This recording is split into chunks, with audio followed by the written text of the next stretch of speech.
Google کی parent company alphabet مبینہ طور پر تقریباً 10,000 خراب یا کم کارکردگی دکھانے والے ملازمین یا اس کی 6% افرادی قوت کو فارغ کرنے کی کر رہی ہے تیاری۔ یہ قدم ایکٹیو سیٹ ہیج فنڈ کے دباؤ، مارکیٹ کے ناموافق حالات اور اخراجات کو کم کرنے کی ضرورت کے تحت اٹھایا جائے گا۔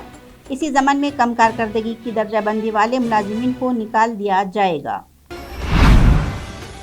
امریکی ریاست ورجینیا میں منگل کی شب والمارٹ اسٹور میں فائرنگ کے نتیجے میں متعدد افراد ہو گئے ہلاک۔ فائرنگ کے دوران حملہ آور بھی مارا گیا۔ چیسپیک پولیس ڈپارٹمنٹ کے افسر لیوک سینسکی نے جائے وقوع پر صحافیوں کو بتایا کہ ہم متعدد ہلاکتوں اور زخمی ہونے والے فریقوں کو تلاش کرنے میں ہو گئے کامیاب۔ انہوں نے کہا کہ ہمیں یقین ہے کہ ایک ہی شوٹر ہے اور وہ اس وقت مر گیا ہے۔ توقع ہے کہ ہندوستان آسٹریلیا تجارتی معاہدہ سال 2023 کے اوائل تک فعال ہو جائے گا، کیونکہ دونوں فریق تیزی سے رسمی کارروائیاں مکمل کر رہے ہیں، جبکہ نئی دہلی نے اس معاہدے کو صدارتی منظوری کے لیے بھیج دیا گیا ہے۔ آسٹریلیا کے وزیر اعظم اینتھونی ایلبانیز نے منگل کو ٹویٹ کیا کہ یہ آسٹریلوی پارلیمنٹ میں ہو گیا ہے منظور۔ نیشنل سینٹر فار سیسمولوجی کے مطابق بدھ کی صبح مہاراشٹر کے ضلع ناسک کے مغرب میں 3.6 کی شدت کا زلزلہ آیا۔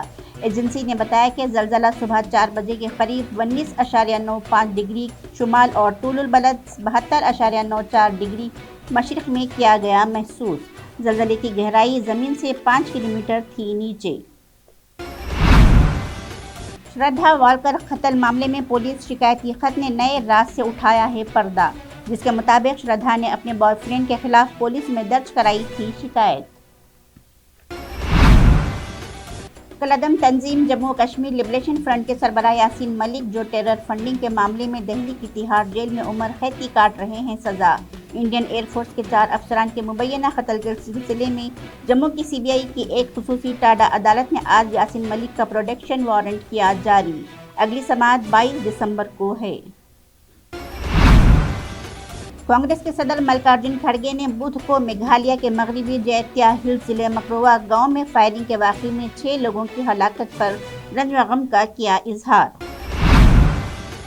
وزیر اعظم اور نیپالی کانگریس صدر شیر بہادر دیوبا بدھ کے روز اپنے آبائی ضلع دھنکوٹا سے مسلسل 7ویں مرتبہ ہوئے منتخب۔ کانگریس کے سابق صدر راہل گاندھی اور پارٹی کے جنرل سیکرٹری پرینکا گاندھی وڈرا نے بھارت جوڑو یاترا کے 77ویں دن آج مدھیہ پردیش میں داخل ہونے پر خوشی کا کیا اظہار۔ گجرات میں انتخابی مہم میں آ گئی ہے تیزی۔ یہاں سینئر رہنما پارٹی کے لیے ووٹروں کو راغب کرنے کی غرض سے ادھر سے ادھر آ جا رہے ہیں۔ وزیر اعظم اور سینئر بی جے پی رہنما نریندر مودی مہسانہ، داہود، وڈودرا اور بھاونگر میں 4 ریلیوں سے کریں گے خطاب۔ دوسری طرف کانگریس رہنما اور سابق مرکزی وزیر منیش تیواری، نیز ترجمان آلوک شرما آج پارٹی کے چناؤ مہم میں ہوں گے شامل۔ عام آدمی پارٹی کے لیڈر بھگوت مان اور راگھو چڈھا بھی ووٹروں کو راغب کرنے کے لیے ریاست کی چناؤ مہم میں لیں گے حصہ۔